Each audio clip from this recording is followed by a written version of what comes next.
Hello, I'm Iannone, and welcome to part 3 of the Sports Reel's Rocky Retrospective. When we last saw Rocky, he had just ended the Cold War. No, seriously, he ended the Cold War because he's Rocky and he's amazing, and why aren't you worshipping him and sacrificing a virgin in his honor right now? Yeah, the Rocky series had basically become a vanity project for Stallone at this point, and people were starting to notice. So, to help bring the series back down to earth, John Avildsen was brought back to direct Rocky V. Because who better to ground a series in reality than the guy who just finished directing The Karate Kid Part 3? Let's get this shit over with. Oh, hey, look! It's a recap of the movie that happened before this movie, so we can know about the movie before the movie. After the recap, Rocky and the others return home from Russia to a hero's welcome, and Rocky is anxious to see his son. Where's the kid? Ain't he here? Dad! Whoa, whoa, whoa, whoa, whoa, who the fuck is this? No, seriously, who is that? Is that supposed to be Rocky's kid? He looks nothing like the kid from Rocky IV. Okay, yes, I know the actor is the late Sage Stallone, Sylvester Stallone's son. And I know Rocky Jr. is the only character in the series who was never played by the same actor more than once. But when we last saw Little Rocky, he was 9 years old and looked like this. Now he's 14 and looks like this. What happened? Did he get into some of Daddy's HGH? Or was the Soviet government just holding up the family's return for 5 years? Okay, we make deal. You go back to America, you take Yakov Smirnov with you. Anyway, after reuniting with his son, Rocky holds a press conference, but the event is crashed by Don King. I mean, that's not actually Don King, and that's not the character's name, but let's face it, he's Don King. I mean, they weren't even trying to hide it. He even outright says Don King's catchphrase a few times. Incredible that only in America, because only in America. Damn, Don King ought to sue somebody. And I have a feeling he probably did. So not Don King wants Rocky to face his client, Union Kane, in a championship match with a huge guarantee for Rocky, but Rocky declines and announces his retirement to the press. He then returns home with his family. Well, Rocky's retired. That must be the end of the movie. I'd like to thank you all for watching the Rocky Retrospective. Rock, on my eyes, I never stole a freaking dime. Adrian, what's happening here? Huh? What's gone? The money, everything is all gone. God damn it. Yeah, as it turns out, Paulie mistakenly signed power of attorney over to Rocky's accountant, who quickly squandered all of the money, leaving Rocky and his family broke. And with retirement looming, it looks like endorsements are the only way out of this. You could sell some things. Remember those commercials you did? Hey, boy, I ain't no commercial kind of guy. I'm a fighter. It's what I do for a living. Since when? You were doing endorsements back in Rocky 3. In fact, I've got the perfect endorsement for you. Hey yo, this is Rocky Balboa, and sometimes I have a little trouble performing outside of the ring. When that happens, I reach for my Viagra. It'll get you hard, Rocky hard. Now if you excuse me, I gotta step into the ring for another round.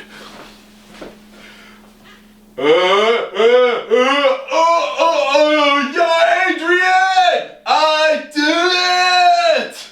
So Rocky says he's going to do some more fights to get out of debt, but when he goes to see a couple of doctors, they tell him he has irreversible brain damage from all his years of boxing and advise him to retire immediately. Well, he could be wrong. Anybody could be wrong. I don't think he is. Well, he ain't God. Look, Adrian, only God ain't wrong. Hey. Rocky, this is God. Listen to the nice doctor, Rocky. Your brain is basically a bowl of tapioca pudding at this point.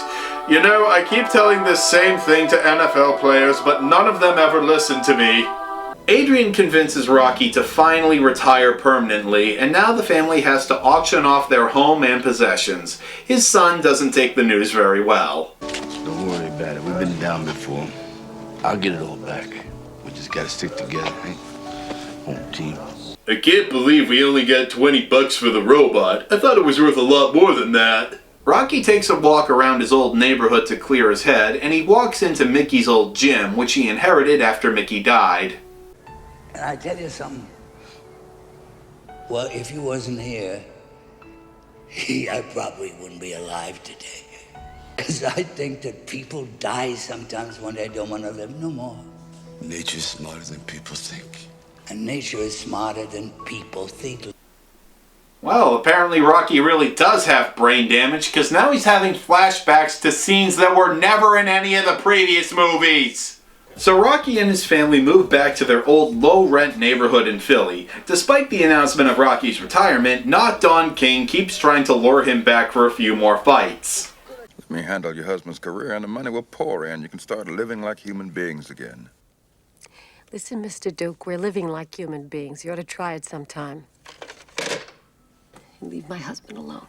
Probably should have said that last part before you hung up on him. After settling back into his old environment, Rocky reopens Mickey's gym to train a new generation of boxers. One of the new students is named, oh for fuck's sake, Tommy Gunn. Oh, that is literally the name of a male porn star. How I know this is irrelevant. Anyway, Tommy Gunn, God I hate saying that name, turns out to be a very gifted fighter and wants Rocky to be his manager. Meanwhile, Rocky Jr. is having a hard time adjusting to his new life in the inner city. After a couple of kids beat him up and take his coat, he befriends a girl named Jewel. You know, for an Italian kid, you ain't got a bad butt. Ugh. That may not seem so bad at first, but keep in mind, that is Sylvester Stallone's son, and he wrote the script. He put that line complimenting his son's ass in there. That's fucking weird. So Tommy convinces Rocky to take him under his wing. I do admit I like how Tommy's first match is in the same location where we first saw Rocky fighting. Tommy racks up win after win despite having a very stupid mullet haircut. To think there was once a time where that haircut would get you laid. We live in better times now, people. Don't ever forget that. But while Rocky continues to train Tommy, he starts to largely ignore his son. Even after Junior trains himself to fight and knocks out the school bully, Rocky barely pays any attention to him. What a terrible parent, not giving enough encouragement to his son's act of violence. Jerk, at least pay him a compliment and tell him he has a nice butt. Eventually, Tommy is coaxed away from Rocky by Not Don King, who offers him riches and a shot at the championship. Meanwhile, Rocky tries to have a nice Christmas with his family, oblivious to the fact that his son has come to resent him. Gonna be next Christmas before he gets down. Hey, put it together for Santa. Hey! Merry Xmas, yo, yo, yo. Hey, I don't think you got it right, Santa. No, it's ho, ho, ho. What's the freaking difference? Where I come from is yo, yo, yo. I thought this movie was supposed to bring the franchise back down to earth. Instead, we get Santa Pauly. Personally, I liked him better when he was an abusive alcoholic. Hey, why don't you tell Santa what you need, You're stretching the clothes, man. I had no idea Sage Stallone was such a gifted ventriloquist. After Rocky Jr. has an argument with his dad, he storms out of the house with his friends, and before Rocky can go after him, Tommy shows up with Not Don King. Tommy wants to keep Rocky as his trainer, but Rocky wants nothing to do with Not Don King, and it drives the two men apart. I'm signing papers with the man tomorrow. Oh, listen to me, Tommy. You sign them papers, you're like his property, so you got no control. You know, this is a dirty business. It's full of these thieves and gangsters, you know, and they promise every good young fighter who comes along, they promise them the world, and they suck them dry. Whoa, what do you mean boxing is a dirty business? It always treats its veterans with the utmost respect. Just ask Mike Tyson or Evander Holyfield. Rocky realizes he's been neglecting his son, and so he goes to make up with him, and they make up.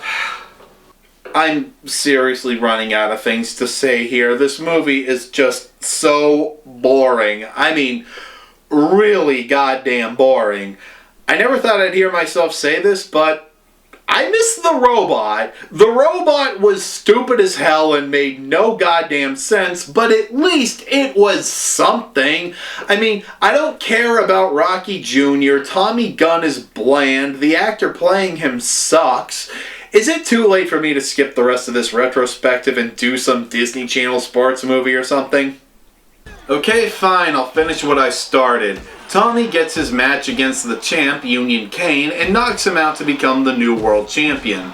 But at the press conference, the media give Tommy no respect, saying Kane was never worthy of being called champion and that Tommy will never step out of Rocky's shadow. So Tommy tracks down Rocky at his favorite bar and challenges him to a fight. Rocky refuses, but after Tommy punches out Paulie, Rocky tells him he'll fight him outside right now. I loved you, man. You know that? Me was supposed to be like this, Tommy. You blew it. You were the chosen one. The fight spills into the streets and Tommy gets the upper hand. After Rocky gets knocked down, he starts having flashbacks.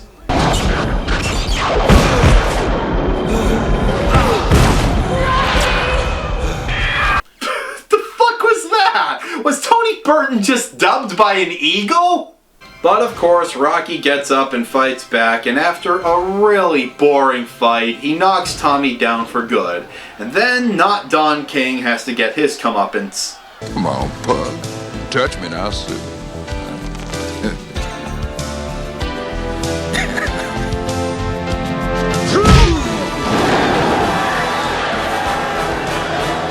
Sue me for what? For assault, you brain-dead dago! And so our movie ends with Rocky and his son climbing the famous steps as they've bonded once again. Thanks, Dad. You deserve it. Thank you for being born. Thank you. What do you think? You knew me? Well, you look like the daughter that I always wanted. What are you talking about? Well, you did name him Sage. Well, that movie sucked. Period. It was boring, and centering the story around Rocky Jr. and Tommy was a bad decision. It might have been better had they gotten better actors for the parts. It's not as silly as Rocky IV, which I guess is a good thing, but again, it's boring, and the ending is just lame. And I'm certainly not the only one who thinks so. Stallone hated this movie and didn't want it to be the conclusion to Rocky's story. But Rocky V also became the first and only Rocky movie to lose money at the box office. And so the studios declined on the initial script for Rocky VI. And after 5 movies, the Rocky franchise had become a punchline. But there's no oxygen on Mars. Yeah? That means there's no oxygen for him either. That Martian wants a fight, he'll get a fight. You can't win, Rock! You're 60 years old! Hey, look what Rocky bought me with his money. Rocky, I know this is your big comeback.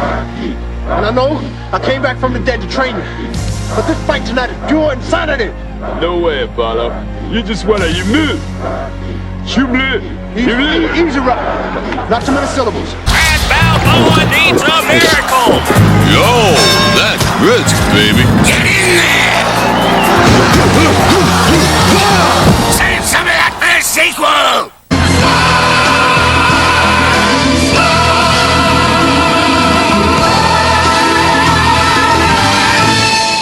But then, 16 years after Rocky V, the world was surprised to learn that there was indeed a 6th Rocky movie coming out. This one simply titled Rocky Balboa. Okay, let's just get this over with. Wait, who are these people? They weren't in Rocky V. Oh my God. There's no recap. There's no recap! Yes! Yes!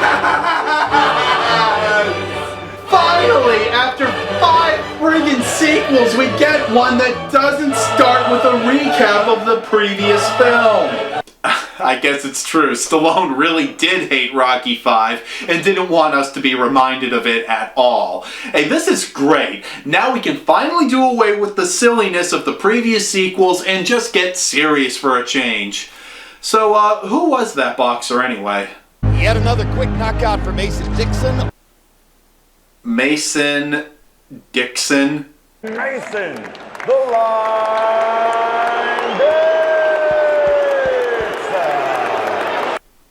Mason the Line Dixon.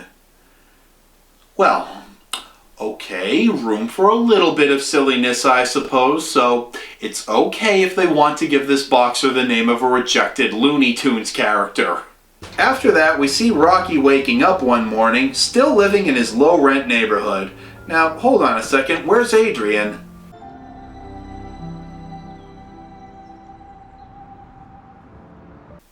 Wow! Now that is how you bring Rocky Balboa back down to earth. Yes, Rocky is a widow now, with Adrian having passed away from cancer a few years before this movie takes place.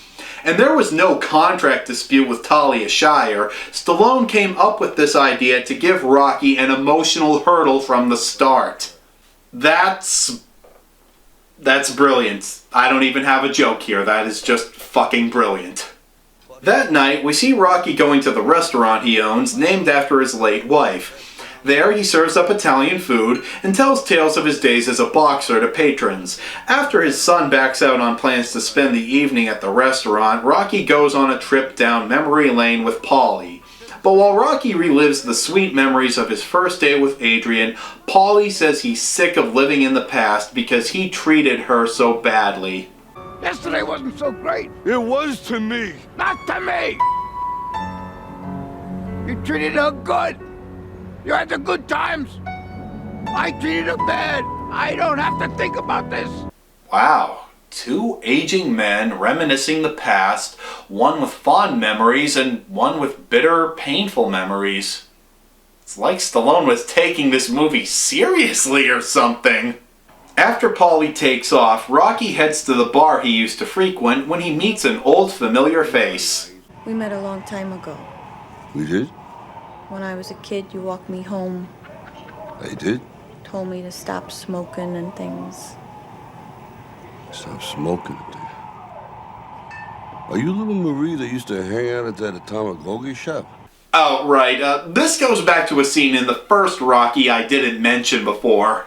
One night, Rocky comes across a kid he knows named Marie, hanging out with a rough group of kids on a street corner, smoking and just plain being rude. Rocky tells her she's heading in a bad direction, and she basically tells him to go fuck himself. Yep, that one little minute character now plays a major role. Hey, as long as there's no robots or Don King impersonators, I'm happy. Rocky offers to take Marie home, and they talk about how their lives have turned out. While they're talking, Marie's son comes home. You know, he sort of resembles you. He's got that, big Irish hair. Yeah, it's the other one. Yeah. His father was from Jamaica. Jamaican, European. Oh god, he's dumb as a brick. Meanwhile, we see Mason the Line Dixon. I'm sorry. Okay. Anyway, we see Mason the Line Dixon. Oh, God, I'm sorry. Okay. Seriously now. Mason the Line Dixon.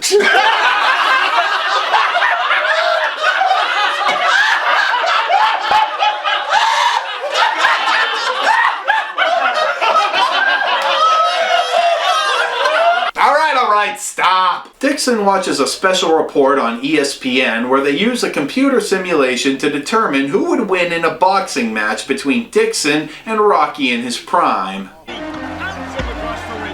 bit off more than he can chew this time, believe it. Oh, a murderous right hook! And Dixon is out on his feet. He is out cold as he crumbles to the cannon. Okay, so I guess we're gonna drive the plot forward with a bad PlayStation 2 game. After Rocky sees the results of the simulation, he gets curious about returning to boxing, strictly as a local fighter. When he tells this to his son and to Paulie, they both think he's crazy. Rocco, nobody's giving you no title shot. I know that. I don't want one. So this isn't a mental disturbance? No. You're mad because they took down your statue? Well, yeah, it pisses me off. I ended the Cold War. Isn't that worthy of a statue? So Rocky applies for a boxing license, and strangely enough, he passes the medical exam. Yeah, apparently Stallone hated Rocky V so much, he didn't want to acknowledge anything that happened in it, including the irreversible brain damage that Rocky suffered. After initially being declined a license, Rocky makes his appeal to the board and they reverse their decision. Later on, Dixon's managers meet with Rocky at his restaurant to discuss the possibility of an exhibition fight between the two boxers. Huh. So, not even a couple of warm-up fights? We're just gonna jump right into the fight with Dixon. How's he supposed to prepare? With a montage, bitches! Getting old now. He's so old now. Really old now. Rocky travels to Las Vegas for the big fight with Marie, Rocky Jr., Paulie, and Duke by his side. And interesting bit of info, the crowd you see here is a real crowd for a real boxing event. This was the only way they could do this, as every other location they tried was booked out. And when Stallone came to the ring as Rocky, the crowd gave him a standing ovation and even started chanting Rocky's name. They were not instructed to do that. So, how could they repay such a wonderful audience? Well, not much, honestly. I mean, all they really did was give them the best fight in the history of the franchise! You think I'm fucking with you? Hell no! The Balboa-Dixon fight is hands down the best fight in the whole Rocky series. Just look at this. These guys are actually hitting each other for real. There's even a few instances where Stallone got hit so hard he had a tough time getting back up. This is the way you stage a fucking boxing match. Holy shit! How did he do it? How did Stallone, at the age of 60, manage to be in such great physical condition to put on a performance like that? Oh. Well, you know what? It was for a movie and not an actual sporting event, so I guess that makes it better? Anyway, the fight goes the full 10 rounds, and at the end, Rocky walks out with his crew, not even waiting to hear the judge's decision, which goes 2-1 in favor of Dixon. But Rocky exits the arena having done what nobody expected him to do. Rocky returns home to Philly, places flowers on Adrian's grave, and thus ends the saga of Rocky Balboa.